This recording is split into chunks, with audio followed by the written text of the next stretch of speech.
네, 오늘 말씀은 하나님 나라에 대한 말씀입니다. 이 하나님 나라라는 주제는 굉장한 중요한 주제이고요. 진리이죠. 이 진리를 우리가 명확히 알 때에 우리는 신앙생활에 있어서 흔들리지 않고 앞으로 나갈 수 있는 힘을 얻게 됩니다. 그 이유는 예수 그리스도를 믿고 우리가 이 삶을 살아가는데요. 하나님께서 우리에게 주신 가장 중요한 진리가 예수 그리스도를 믿고 구원을 얻는 것이죠. 하지만 하나님께서는요, 우리가 예수 그리스도만 믿고 천국 가는 것을 원하지 않으십니다. 예수 그리스도를 믿은 이후 하나님께서는 우리로 하여금 이 땅을 회복하고 이 땅에 하나님께서 우리에게 말씀하셨던, 원래 창조 질서 가운데 말씀하셨던 하늘나라를 회복하기를 주께서 원하시기 때문입니다. 그렇기 때문에 예수를 믿은 우리는 하나님 나라를 회복하며 살아가는 것, 이것이 바로 그리스도인들에게 주어진 목적인 것입니다. 만약에 우리가 하늘나라, 하나님 나라를 꿈꾸고 하나님 나라를 제대로 알지 못한다면, 마치 세상에서 우리가 100m 달리기를 한다고 생각한다면, 제가 100m를 5초에 달리는 세계 선수라고 생각해 봅시다. 하지만 굉장히 빠르지만 우리가 목표점 경기장에서 그 라인을 벗어나서 달리면 아무 소용이 없듯이, 우리가 이 삶에 사는 데 있어서 예수 그리스도를 믿고 구원을 얻지만 정말 하늘나라가 무엇인지, 예수님께서 원하시는 하늘나라가 무엇인지 알아야지, 마치 배를 타고 또한 목표점을 향해서 떠다니듯이 우리가 삶의 항해를 갈 때에 어떠한 목표점, 하나님이 원하시는 방향성을 향해서 살아갈 수가 있는 것입니다. 하나님께서는 우리에게 예수 그리스도를 주시고 예수 그리스도를 믿는 자들에게 하나님으로부터 오는 기쁨을 다시 주시고요. 그리고 최고의 선물을 주셨습니다. 자, 그렇다면 예수를 믿은 다음에 우리는 이 땅에서도 그 복을 누리고 그 기쁨을 누리고 평안을 누리면서 살아가야 되지 않겠습니까? 예수를 믿고 죽는 것이 큰 복입니다. 네, 제가 이제 장례를 하다 보니까 성도님들 중에서 예수님만 딱 믿고 돌아가신 분들이 있으세요. 그것도 참 큰 은혜입니다. 그런데 더 큰 또 은혜가 있어요. 무엇이냐면 우리가 빨리 예수님을 믿고 예수님과 함께 동행하며 살면서 예수로부터 오는 복을 누리며 사는 것입니다. 그것 또한 주께서 우리에게 주시는 큰 은혜이고 선물인 것이죠. 오늘 우리가 이 말씀, 특별히 예수께서 말씀하시는 이 하나님 나라를 정확하게 알 때에 우리 안에 정확한 정체성, 그리고 우리가 하나님으로부터 오는 하나님의 백성이 사는 방법을 명확하게 알 것입니다. 그럼을 통해서 우리는 이 주의 나라를 갖고 있는 백성들에게 주시는 하나님의 복과 하나님의 진리를 누리게 될 것입니다. 그래서 특별히 마태복음 13장의 말씀은 예수께서 하나님 나라에 대해서 말씀하신 말씀입니다. 일반 백성들을 모으시고 하나님을 쫓는 자들을 모으시고 그 백성들에게 이 말씀을 선포하셨습니다. 그런데 대부분의 백성들이 이 농부들이었거든요. 농부들이다 보니 예수님은 그들의 수준에 맞춰서 그들이 이해할 수 있게끔 이 밭을 이용해서 씨를 뿌리는 비유를 통해서 그들에게 하나님 나라가 무엇인지에 대해서 알려주신 것입니다. 특별히 오늘 말씀 24절부터 말씀을 이해하기 위해서는요, 조금 앞부분 13장 앞부분부터 우리가 조금 이해를 해야 됩니다. 이 13장 앞부분은요, 씨 뿌리는 자의 비유가 나와 있습니다. 한 농부의 비유를 들으면서 그 농부가 길가 땅, 돌밭 땅, 가시덤불 땅, 그리고 좋은 땅에 씨를 뿌렸다라고 말씀하시면서 하나님께서는요, 예수 그리스도께서는 하나님 나라를, 그 씨앗을 우리에게 주시는데 그 씨앗이 우리 가운데 심겨질 때에 그 씨앗이 자라서 열매를 맺히고 그럼을 통해서 우리 안에 하나님의 은혜와 복을 주시는 그 은혜를 이 마태복음 13장 앞쪽에 예수님께서는 비유로 설명하셨습니다. 이것이 어떤 우리에게 은혜가 있느냐? 얼마 전에 한 목사님을 제가 이제 만나게 되었습니다. 그 목사님께서는 한국에서 태어나셨지만 외국에 이민을 하게 계셨고, 그래서 외국 국적에 취득을 하셔서 이후에 다시 한국으로 들어오시게 된 목사님이십니다. 그 목사님이 고민을 한 가지 털어놓으셨습니다. 어떤 고민이냐면 자녀들이 유치원 다니는데 이 유치원 학비 때문에 굉장한 스트레스를 받는다라는 이야기였습니다. 순간 저도 모르게 왜 스트레스를 받지? 라는 생각이 들었습니다. 왜냐하면 우리나라는 모든 유치원과 어린이집이 다 보조를 받거든요. 그 목사님 말씀하시기를 본인은 외국인이다 보니까 자녀가 둘인데 둘 다 전체 학비를 내면서 아이를 보내고 있다라는 이야기였습니다. 한국에 살지만 그분이 외국인이기 때문에 한국인으로서 받을 수 있는 혜택을 전혀 누리지 못하고 있는 것이죠. 그 얘기를 딱 들었을 때 저는 동일하게 하나님 나라를 사는 그리스도인들도 잘못하면 이와 같겠다라는 생각을 하였습니다. 여러분, 우리가 하나님 나라의 백성입니다. 아멘. 자, 그런데 우리가 하나님 나라의 백성임에도 불구하고, 즉 이 땅의 삶에도 불구하고, 예수님의 말씀이 우리 가운데 심겨졌음에도 불구하고, 하나님의 나라가 우리 가운데 임했음에도 불구하고 우리가 하나님의 백성처럼 살지 않는다면, 이 복을 받지 않는다면 신분만 하나님의 백성이지 우리 삶은 하나님의 나라의 백성처럼 살지 못할 수 있겠구나라는 마음이 들게 된 것입니다. 복을 받아도 복을 누리지 못하고 사는 삶을 살 수 있겠다라는 생각을 하게 되었습니다. 여러분, 이 복이 누구에게 주어지겠습니까? 이 복은요, 명확하게 성경은 말씀하시기를 하나님의 백성들, 즉 예수 그리스도를 믿는 모든 자에게는 이 복이 임한다라고 주께서는 말씀하고 있습니다. 자, 그런데 그 복음이 심겨지는데 어느 땅에 심겨지느냐? 마태복음 13장 19절, 우리가 이 성경 앞쪽을 보면 이렇게 말씀이 있는데요. 하나님에 대한 말씀을 듣고 깨닫지 못하면, 이런 말씀으로 말씀이 시작됩니다. 즉 그 말씀을 내가 아무리 들어도 내가 깨닫지 못하면, 이 말씀이 내 안에서 자라지 못하면 그 하나님의 나라가 나에게 아무리 떨어져도 내가 누릴 수 없다라는 것입니다. 복이 나에게 주어졌는데 그 복을 누리지 못하는 백성이 된다라는 것이죠. 분명하게 성경은 그 씨앗이 심겨지면 100배, 60배, 30배의 결실을 맺는다라고 말씀하십니다. 만약에 이것이 단지 구원만을 의미한다면 이렇게 나와 있진 않겠죠. 이것은 구원뿐만 아니라 실제 하나님 나라를 사는 사람들에게 주어지는 하나님의 복을 말씀하시는 것입니다. 하나님 나라가 너희에게 임하면 하나님의 복이 너희에게 100배 임할 것이고 60배 임할 것이고 30배 임할 것이다 라고 주께서는 우리에게 명확하게 말씀하시는 것입니다. 하나님 나라가 우리에게 임하십니다. 여러분, 그 은혜와 그 복을 받으시는 성도님 되시기를 예수님의 이름으로 축복합니다. 자, 그런데 이 예수님께서는 왜 하나님 나라를 이 백성들에게 말씀하셨을까요? 왜 그러냐면 이 당시 이 백성들, 즉 이스라엘 백성들은요, 하나님 나라를 다르게 생각하고 있었기 때문입니다.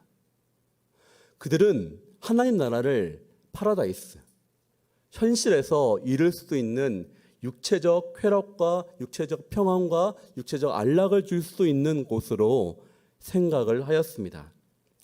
그들이 원하는 나라는 지금 로마의 지배하에 있었던 나라 가운데 로마의 세금을 내고 땅을 빼앗기고 이동에 제한이 있고 자주권도 없고 부모님으로부터 분명히 다윗의 시대 때는, 솔로몬의 시대 때는 자유가 있었고 우리가 강국이었고 하나님의 은혜가 있었고 승리가 있었다라는 그 소식을 들었지만 현실은 그렇지 않았기에 그들이 원하는 하나님의 나라는 이 현실을 바꿀, 이 어려운 현실을 바꿀 하나님 나라를 원했습니다. 다윗의 왕국이 다시 회복되기를 그들 백성들은 원하고 있었기 때문입니다.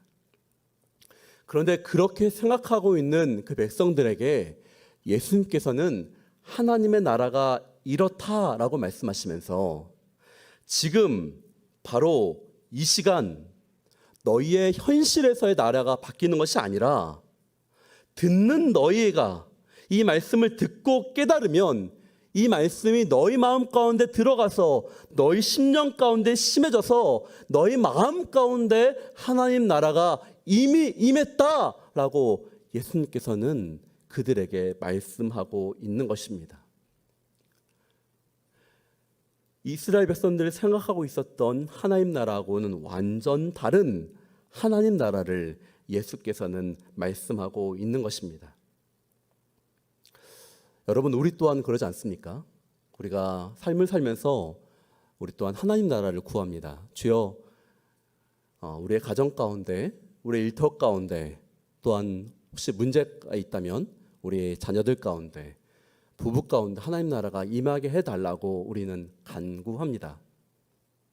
하지만 주께서는요, 먼저 말씀하시는 것이 무엇이냐면 이미 너희 마음 가운데 하나님 나라가 임했다라고 말씀하시는 것이죠. 자, 그렇다면 여러분, 우리 가운데 하나님 말씀이 임했는데 왜 우리는 하나님 나라에 사람처럼 살지 못하고 있는 것일까요? 나는 왜 하나님 나라가 임하지 않았다라고 생각하고 있는 것일까요? 그것은 내 삶이, 내 가치관이 하나님의 법대로 살지 않기 때문입니다. 자, 몇 년 전에 베트남을 간 경험이 있습니다. 베트남을 가니까 한 가지 좀 특이한 교통 법규가 있었습니다. 횡단보도를 건널 때 빨간불이든 파란불이든 중요하지 않고 그냥 건너라는 것이었습니다. 이게 무슨 뜻이냐? 차가 멀쩡하게 오고 있으면 멈췄다가 차가 다 지나가고 가는 것이 당연한 한국의 법도이겠죠. 그런데 베트남은 그러지 않습니다. 그냥 가래요. 그냥 건너가래요. 그럼 알아서 차가 오토바이가 나를 지나간다고 합니다. 중요한 점이 무엇이냐면 오토바이가 오는 것을 보고 내가 멈추면 안 된다고 합니다. 그냥 가래요. 그냥 가면 그 오토바이 타고 오는 사람들이 자연스럽게 나의 속도를 계산하고 자연스럽게 나를 피해서 간다는 것입니다. 굉장히 이해할 수 없고 어려운 난이도의 교통법규였습니다.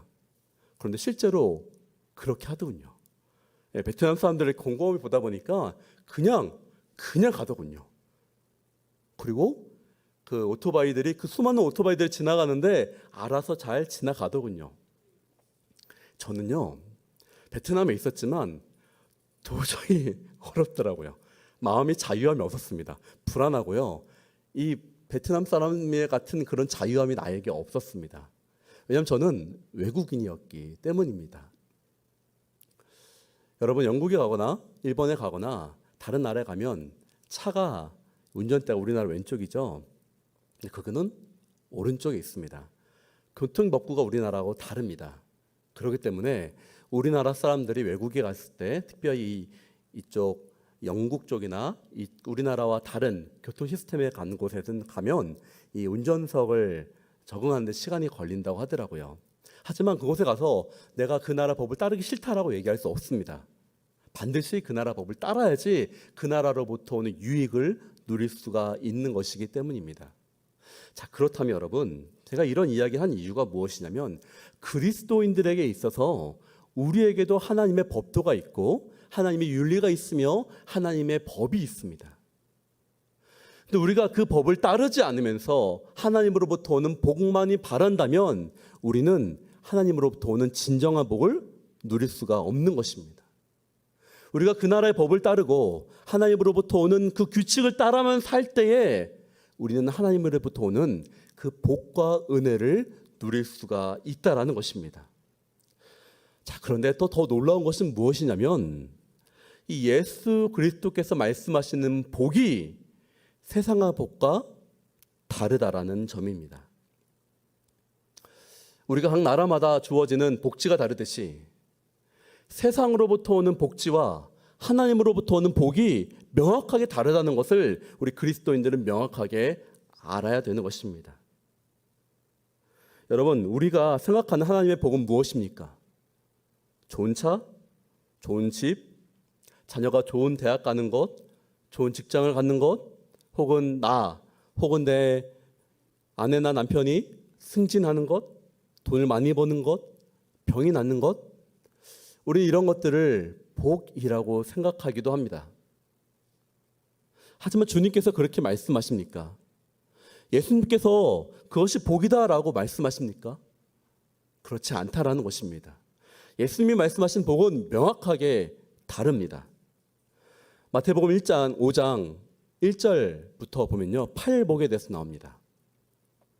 8가지 하나님의 자녀들에게 주시는 복입니다. 기억하십니까? 심령이 가난한 자는 복이 있나니. 즉 마음에 슬픔이 있는 사람이 복이라는 것입니다. 하늘로부터 오는 복이라는 것입니다. 온유한 사람은 복이 있나니. 의에 지르고 목마른 것이 복이다. 자비로운 것이 복이다. 마음이 깨끗한 것이 복이다. 평화를 이루는 것이 복이다. 의를 위해서 핍박받는 것이 복이다 라고 예수님께서는 말씀하시는 것입니다. 세상에서 말하는 복이 예수 그리스도께서 말씀하시는 복과 다르다는 것입니다. 여러분, 우리가 이것을 명확하게 생각을 해야 되는 것입니다. 우리가 생각하는 꿈꾸는 하나님 나라가, 내가 생각하는 하나님의 복이 예수님이 말씀하시는 복과 다르다라는 것입니다. 편안함을 누리고 인간 중심적인 그런 곳이 아니라, 내가 생각하고 유익되고 쾌락이 있고 안정되는 곳이 아니라, 내 안에 슬픔이 있다면, 내 안에 온유함이 있다면, 내가 자비롭고 마음이 청결하다고 평화를 이룰 수 있다면 그것이 무엇입니까? 하나님으로부터 오는 복이다 라고 주께서 말씀하시는 것입니다. 그렇다면 우리가 다르게 생각할 수가 있는 것입니다. 내가 하나님 나라를 구할 때마다, 주여, 우리 가정은 왜 이렇게 가난합니까? 주님, 빨리 나에게 하나님 나라가 임하셔서 가정 회복되기를 원합니다. 주여, 내 남편, 내 아내, 내 자녀 왜 이렇습니까? 빨리 우리 자녀에게 하나님 나라가 임해야 됩니다. 하나님 복이 임해야 됩니다. 우리 가정에 승진이 있어야 됩니다. 돈이 더 있어야 됩니다. 더 좋은 차가 있어야 됩니다. 뭔가 인간적으로 생각하는 모든 복들 다 벗어버리고, 다 내려버리고, 내가 하버드를 나오든지 아니면 대학도 아닌 정규학교를 다니지도 못했던지, 내가 아프던지 아프지 않던지, 내가 돈이 많던지 적던지, 아니면 내가 강남 한복판에 아파트가 있든지, 아니면 단돈 월 30만 원도 안 되는 곳에서 살지라도 내 안에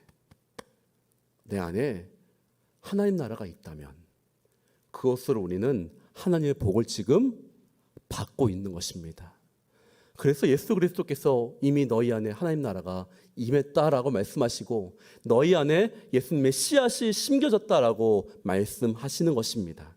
단지 우리가 그것을 하나님의 복으로 받아들이지 못하고 있는 것뿐인 것입니다. 이것이 하나님 주신 놀라운 은혜인 것입니다. 성도님들, 지금 우리 마음 가운데 하나님 나라가 임하셨습니까? 그 복을 누리고 계십니까? 하나님 나라는 이미 우리가 예수님 믿는 그 순간 우리 가운데 임하셨음을 믿는 성도 되시기를 축복합니다. 그러면서 오늘 말씀은 이 나라를 갖고 있는 사람들에 대한 비밀에 대한 말씀입니다. 어느 날 주인이 하인과 함께 밭을 갑니다. 밭을 보니까 주인이 뿌린 씨앗이 잘 자라고 있습니다. 그런데 그 옆을 보니 가라지도 자라고 있음을 보게 되었습니다. 그 모습을 본 하인이 주인에게 이야기합니다. 주인님, 분명히 밭에 좋은 씨앗을 뿌렸는데 이 가라지가 어디서 난 것입니까? 원수가 한 것이다. 주인님, 저희가 이 가라지를 뽑을까요? 아니다. 그냥 두었다가 추수 때 가라지들을 모아 불태워 버릴 것이며 남은 것들을 추수해서 곳간에 내가 넣을 것이다 라고 예수께서 말씀하신 말씀입니다. 여러분, 이 말씀은 우리에게 두 가지 의미를 가져다 줍니다. 한 가지는 47절부터 43절까지 예수께서 말씀하신 하나님의 나라의 또 다른 의미, 즉 우리가 죽고 나서의 천국, 이 세상이 끝날 때의 천국을 의미합니다. 예수님께서는 한번 초림하셨죠. 태어나셨습니다. 그리고 다시 하늘에 올라가시고 이후에 분명히 재림하실 것입니다. 예수님의 재림을 기다리시는 성도 되시길 축복합니다. 이 재림의 때가 바로 추수의 때입니다. 그렇다면 예수님의 초림과 예수님의 재림 사이에 어떤 일이 있다라는 것입니까? 바로 이 그리스도인들, 예수님의 씨앗들과 가라지들, 즉 사단이 뿌려진 자들이 함께 있을 거라는 것입니다. 근데 더 중요한 것은 무엇이냐면 이미 예수께서 모든 것에 승리하셨다라는 자체입니다. 아무리 가라지가 잘 자랄지라도 반드시 가라지는 어디로 가게 되어 있습니까? 불꽃으로 가게 되어 있다는 것입니다. 이미 예수 그리스도께서 십자가에 못 박혀 돌아가실 때 예수님께서 승리하셨습니다. 우리의 모든 죽음으로부터의 승리를 가져다 주셨습니다. 원수 마귀는 패배했습니다. 예수님께서는 구원자가 되셨습니다. 그런데 여전히 사단을 쫓는 자들이 있습니다. 하나님의 그 사랑을 받지 못하는 자들도 남아 있습니다. 자신을 사랑하고 자신의 유익만을 추구하는 사람들이 있습니다. 그런 자들이 끝날까지는 항상 같이 있을 것이라는 것입니다. 전쟁은 끝났지만 잔당들이 남아 있는 것이죠. 고대로부터 전쟁이 있지 않아요? 전쟁이 있으면 메인적으로 승리를 합니다. 그러면 승리를 하면 반드시 남는 것이 뭐냐면 잔당 처리라는 게 있어요. 이미 전쟁에서는 다 끝났지만 끝까지 방해하고 있는 세력들이 있습니다. 그 세력들이 다 정리가 되는 시간도 분명히 필요하거든요. 그런 것처럼 예수님의 승리로 인해서 이미 우리는 전쟁에서, 사단과의 전쟁에서 승리했습니다. 하지만 그 잔장들, 아직도 그 예수님의 승리함을 믿지 못하고 끝까지 자신의 유익을 쫓아서 사단을 쫓고 있는 그 자들이 남아있는 것 뿐인 것입니다. 하지만 그들은 결국 지옥불에 떨어지게 될 것이고 우리는 예수와 함께 그 천국에 가서 하나님의 만드신 하나님의 나라의 백성으로 영원히 살게 될 것입니다. 우리 그런 믿음을 놓지 말고 사시는 그리스도인 되시기를 예수님의 이름으로 축복합니다. 그런데 또 하나의 의미가 있습니다. 죽고 나서의 천국뿐만 아니라 이 땅에서의 천국을 누리는 자들의 의미도 있는 것이죠. 예수님 말씀을 다시 한번 돌아본다면 하나님 나라의 중요한 포인트는 우리의 마음 가운데 하나님 나라가 임한다라는 것입니다. 그래서 우리가 하나님의 백성으로 산다라는 것이고, 그런데 이 가라지가, 이 사단이 주는 유혹과 생각이 우리 마음 가운데서도 틈틈이 자랄 수도 있다라는 것입니다. 여러분, 우리 마음이 하나님 나라입니다. 우리 마음 가운데 하나님 나라가 가득 찬다면 이 하나님 나라에 통해서 100배, 60배, 30배의 결실이 우리 가운데 맺혀지게 될 것입니다. 그러면 긍휼한 마음의 열매가 맺혀지고 사랑의 열매가 맺혀지고요, 평안의 열매가 맺혀지고요, 기쁨의 열매가 우리 마음 가운데 임하게 될 것입니다. 어떤 환경적인 변화가 있어서가 아니라 그 자체가 주어지는 기쁨이 그냥 우리 가운데 주어지는 겁니다. 그것이 하나님 나라가 우리 가운데 임하는 것이거든요.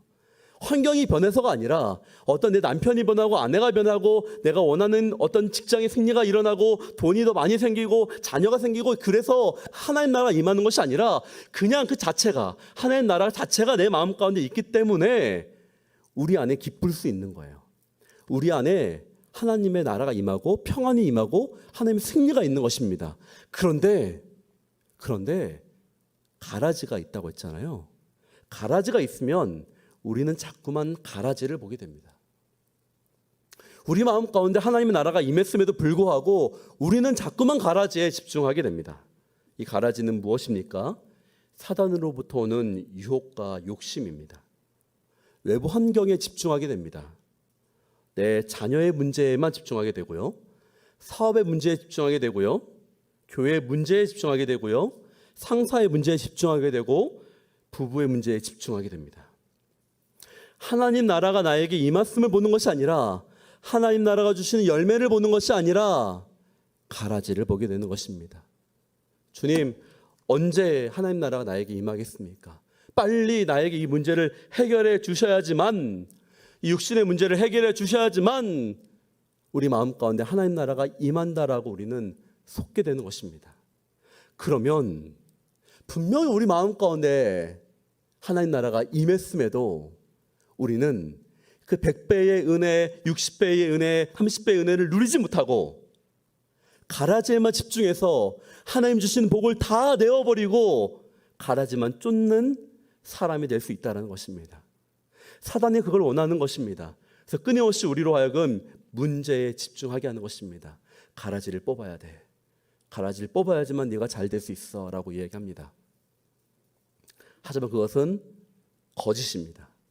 예수께서 말씀하십니다. 여러분, 오늘 말씀 29절 30절 말씀 우리 다시 한번 보겠습니다. 29절 30절 말씀입니다. 시작. 주인이 대답했다. 아니다. 가라지를 뽑다가 밀까지 뽑을 수 있으니 추수 때까지 둘 다 함께 자라도록 내버려 두어라. 추수 때에 내가 일꾼들에게 먼저 가라지를 모아 단으로 묶어 불태워버리고 밀은 모아 내 곳 악곡간에 걷어들이라고 하겠다. 아멘. 납둬라라는 것은 납둬라. 가라지에 집중할 필요 없다라는 것입니다. 우리는 무엇에 집중해야 되는 것입니까? 하나님의 주신 내 안에 계신 하나님의 나라에 우리가 집중해야 되는 것입니다. 이미 주신 백성에게 주신 하나님 나라의 복과 하나님의 사랑과 하나님의 기쁨과 하나님의 평안을 하나님께 감사하며 하나님의 그 안에 누리면서 사는 것이 예수 그리스도께서 우리에게 원하시는 것입니다. 그럴 때에 우리 안에 계신 하나님의 나라가 우리가 누리며 사는 것입니다. 우리가 하나님의 나라의 백성으로 사는 것입니다. 만약 우리가 하나님이 주시는 이 복을 주셨음에도 누리지 못하고 산다면 얼마나 아쉽겠습니까? 여러분, 이 복을 누리고 사는 성도님 되시기를 예수님의 이름으로 축복합니다. 하나님 우리에게 복을 주셨습니다. 하나님 나라가 우리 가운데 임했습니다. 다시 팔복을 여러분들에게 말씀드리고 싶습니다. 여러분 마음 가운데 슬픔 있는 자들은 하나님 나라가 여러분 가운데 임했습니다. 마음이 온유한 자에게는 이미 하나님 나라가 여러분 가운데 임했습니다. 의에 줄이고 목마른 자들에게는 이미 하나님 나라가 여러분에게 임했습니다. 내 안에 자비로움이 있다면 이미 그 자비로움 자체가 하나님 나라가 우리에게 임한 것이며, 마음이 깨끗한 자에게는 이미 하나님 나라가 그에게 임한 것이며, 평안을 누리고 평안을 바라고 평안을 이루는 자에게도 이미 하늘나라가 우리에게 임한 것이며, 때로는 예수 믿는 것 때문에 핍박을 받고 있다면 그것이 하늘나라가 우리에게 임한 것입니다. 예수님께서 우리에게 말씀하시는 하나님 나라입니다. 만약에 이런 마음들이 우리 가운데 있다면 성도님, 우리 이 진리를 선포해야 됩니다. 하나님 감사합니다. 나에게 하나님 나라가 임했습니다. 가라지를 보는 것이 아니라, 사단의 속임수를 보는 것이 아니라 이미 승리하신 예수 그리스도를 말미암아서 하나님의 나라가 나에게 임했음을 선포하며 감사하며 우리가 그것을 누리며 살 때에 하나님 나라를 누리며 사는 성도님들이 되실 것입니다. 그 자격으로 사는 성도님들이 되실 것입니다. 그렇기 때문에 우리가 하나님께 감사하는 것입니다. 불평하는 것이 아니라 감사하는 것입니다. 나의 고난을 감사로 바꾸는 것입니다. 우리 어려움을 감사로 바꾸는 것입니다. 이것은 합리화하는 것이 아닙니다. 억지로 합리화한다는 것이 아니라 진정으로 나에게 복이 임했기에 그 열매, 그 씨앗에 내가 보면서 죽게 하는 감사가 바로 진정으로 드리는 하나님께 감사인 것입니다. 그러므로 통해서 하나님 나라의 백성으로 우리가 살 수 있는 것입니다. 우리 선포합시다. 하나님 따라해 볼까요? 하나님 나라가 내 안에 임했습니다. 하나님 나라가 우리 가정에 임했습니다. 하나님 나라가 내 사업장에 임했습니다. 여러분, 우리가 믿음으로 선포하시며 우리가 믿음으로 받아들이며 또한 진리로 누리시는 성도 되시기를 예수님의 이름으로 축복합니다.